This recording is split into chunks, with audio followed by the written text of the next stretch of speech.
Un drone pliant et prêt à l'emploi. C'est l'une des innovations présentées au salon de Washington. Léger et équipé d'une mini-caméra, ce modèle suscite l'intérêt de nombreuses forces de police aux États-Unis.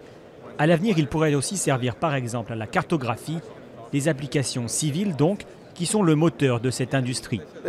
Oui, les affaires vont très bien. Ce qui est vraiment enthousiasmant en ce moment, c'est que le secteur est en train de changer, de se transformer d'un secteur avant tout militaire en une industrie qui cherche de nouveaux marchés. Nous voyons des avancées incroyables dans le monde de l'agriculture, de la sécurité publique et dans les applications industrielles. Le marché militaire du drone reste dominé par les mastodontes comme Lockheed Martin ou encore Boeing. Mais ce sont bien souvent des petites et moyennes entreprises qui se lancent à la conquête du marché civil. Eddie Lim emploie une vingtaine de personnes en Californie. Ces drones sont très prisés dans le monde du cinéma ou pour inspecter des lignes à haute tension. Mais dans ce secteur à forte croissance, la concurrence est rude.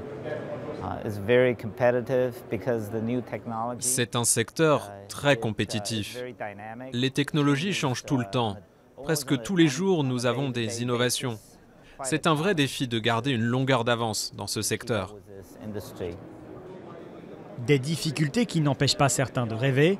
Christophe Mazel est à la tête d'une PME française. Il veut lui aussi pénétrer le marché civil américain, un marché qui risque d'être encore plus juteux une fois que les autorités auront ouvert le ciel aux drones.